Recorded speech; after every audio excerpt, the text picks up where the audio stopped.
This is the EndZone. Let's move the chains and talk about the College Football Playoff Committee and College Football Playoff as a whole, where I think there are some major problems in college football between the disparity between the best and the rest and some other things. So first of all, let me talk about the problems with the latest college football playoff rankings. And believe me, there are a lot. I can't even touch up on all of them.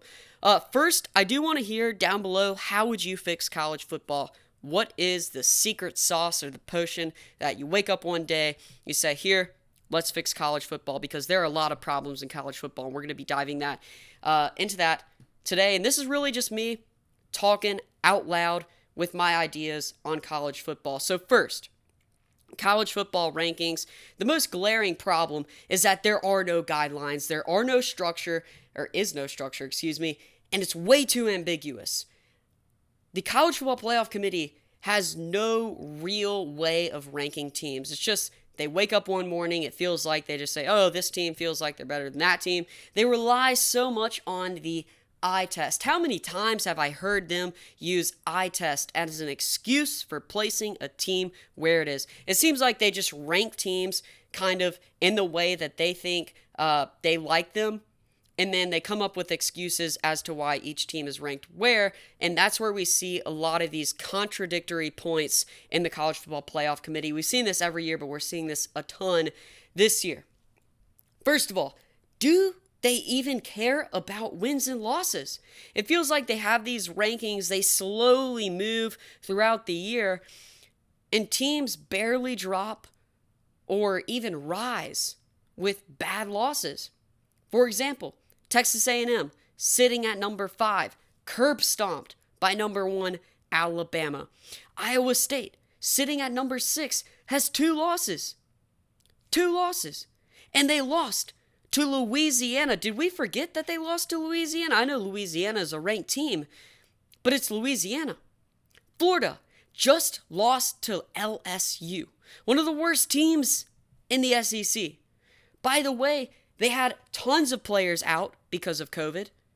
New quarterback playing away in a practically full stadium. Are you kidding me?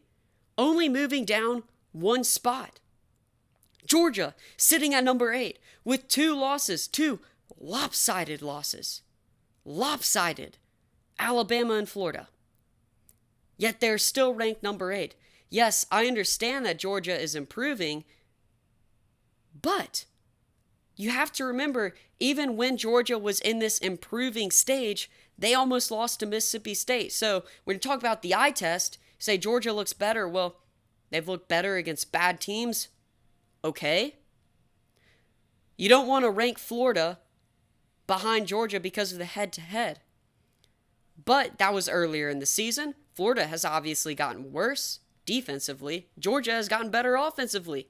I don't see the problem in ranking Georgia ahead of Florida if Florida has gotten worse because the season has progressed and they are 2 different teams at the different points of the season. Same thing with Texas A&M. Maybe Texas A&M has gotten better, and that's why they're ranking Texas A&M higher than a lot of these other teams. But at some point,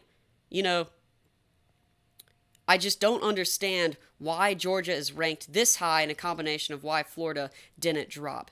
It doesn't make much sense at all. Also, Iowa sitting at number 16 in front of BYU. I know this is nitpicky.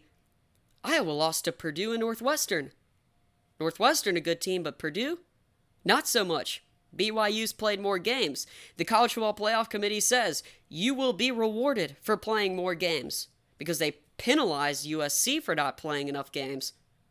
Yet BYU has 1 loss to an undefeated Coastal Carolina team, which, by the way, plays more games.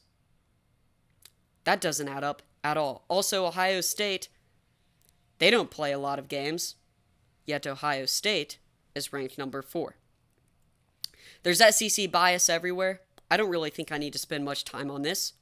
UGA and Florida over Indiana, who barely lost to number 4 Ohio State. Georgia got crushed by Florida and number 1 Alabama. Florida loses to LSU, a horrible, horrible team, and Texas A&M.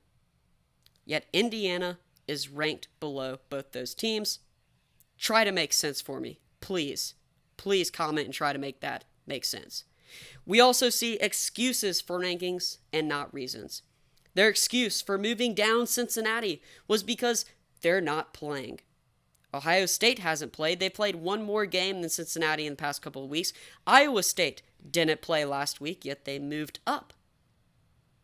That doesn't make any sense. Teams who play more games matter? More? That's what they said.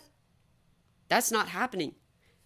College Football Playoff Committee, you're contradicting yourself.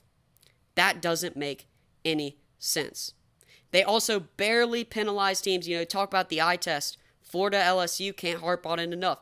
Georgia almost lost to Mississippi State.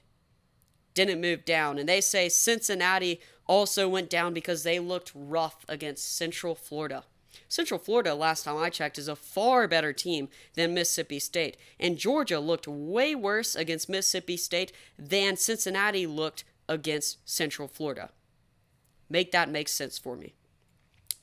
First of all, the playoffs need to come out and just say that group of 5 teams can't make it in. Because it's obvious that if you dressed up the Alabama Crimson Tide, the Notre Dame Fighting Irish, Clemson Tigers, Ohio State, whatever team is in the top 4, if you dress them up in a Cincinnati uniform or Coastal Carolina, BYU, Boise State, Central Florida, if you switched uniforms, it wouldn't make a difference.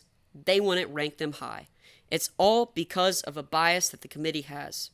They need to find a way to eliminate these biases, and coming up real quick, I'm going to explain how to get rid of those. But that's a sad truth. No matter who you are, there's always going to be bias because it's a 12-person committee. They obviously do not rely on statistics, because if they relied on statistics, they would know that at points in this season, Cincinnati is at a top 10 offense and defense, so as BYU. That's a pretty large factor in statistics that aren't being accounted for. And honestly, it's just a shame that the College Football Playoff Committee says they look at statistics and metrics, but they're obviously lying.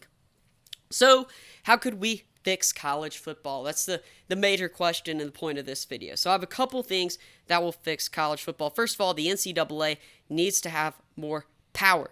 Just like any other league, the problem right now, this year especially, is that conferences has too much power dictating how many teams play, who, stuff like that.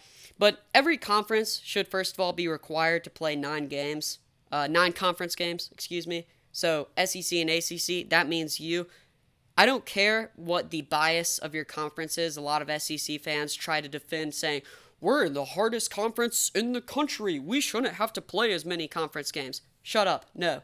You play 9 conference games. ACC, you have no excuse. You don't get to play a cupcake at the end of the season right before your rivalry game. No, that's basically a bye week. I'm having none of it. NCAA, put your foot down and tell all the conferences they have to play each other. Also, the NCAA should get rid of divisions. There's no need for divisions in college football. It should just be the best 2 teams from each conference playing each other. That's how it should be. The Big 12 does that. It's been very successful. And I know a lot of people's gripe against that. Well, what about the history? Teams can still play each other. You can still have these rivalries. The Big 12 still has these rivalries. The SEC can still have the Iron Bowl and get rid of divisions. I don't see the problem with getting rid of divisions. There's really no excuse for getting rid of divisions. They just get rid of divisions. It makes things a whole lot easier. You get the best 2 teams in the conference championships, how they should be. Rankings. They need to be influenced by BCS computers and other polls and metrics. Influence, that's the key word, not totally dependent on. So, yes, it makes sense to have the eye test. I'm not saying throw away the eye test, but at some point, statistics need to be held accountable and need to be part of the rankings, because obviously right now, these rankings are just pure eye test and bias. So, that's a huge problem, and that needs to be fixed. It can't just be you're waking up one morning on the committee and you feel this certain way about a team, you have a hunch. We're not ranking teams based on a hunch. We're ranking teams based on who they are. Also, the College Football Playoff Committee should be made up exclusively of players and coaches who are reliable, who know a lot about college football, who know a lot about scheme, coaching, who can see talent, possibly NFL scouts. It wouldn't be too bad to have, NFL scouts saying, well, this player is obviously elite. This team has more elite players. To me, that would make sense. You shouldn't have athletic directors, first of all, on the College Football Playoff Committee. I mean, you're just inviting bias in. Athletic directors, no way, Jose. Get those out. Former coaches, former players, and analysts, like a guy like Joel Klatt. I know a lot of people probably don't like him. I'm a fan of him because the way he is able to break down plays and see talent, to me, is probably some of the best, especially in just announcing an analyst. But guys like that who can bring different opinions in and really break down plays and players and actually use the eye test, not just how they feel. Also, the committee needs strict guidelines. So right now in college football, there's way too much ambiguity. It needs to be, you win your conference championship, you make it in. And that's an important precursor, sorry about that, to what I'm about to say next. Expansion. I go back and forth on expansion, it seems, every single day. But now I'm putting my foot down and I'm cementing my opinion. I understand both sides, that if you expand the playoffs, the regular season becomes way less important. But expansion lets teams know what they can do to compete for a championship. It's sad that college football is like the only sport where you can go undefeated and not compete for a national championship. Think about that. College football, Alabama, Notre Dame, Clemson, and Ohio State could all theoretically, possibly lose their conference championship and still make it into the college football playoffs. Not saying all of them at the same time, but you pick one. Like Notre Dame could lose, Alabama could win, and Notre Dame could still make it into that 4 spot. To me, that's just absurd. There needs to be guidelines on how you get in to the college football playoffs, because in every other sport, there are guidelines, like in the NFL. If you win your division, you are in. You could also get the wild card. The Chiefs, they earned being the top team in the NFL. They earn it. You need teams to earn it and know what they can do to make it.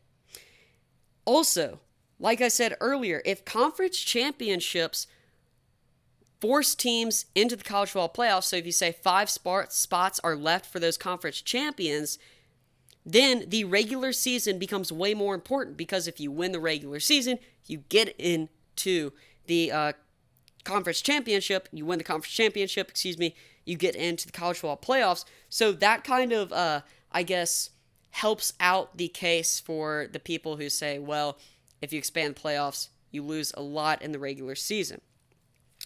So college football problem right now, ambiguity. You can't get from point A from point B with a clear path. It's just almost impossible. It's the only sport where you can win out with your schedule and not compete, like I said. Also, another cool thing, this is a little bit nitpicky, but on the beginning of the season, we have these big out-of-conference games with teams which we really don't know whether or not they're good.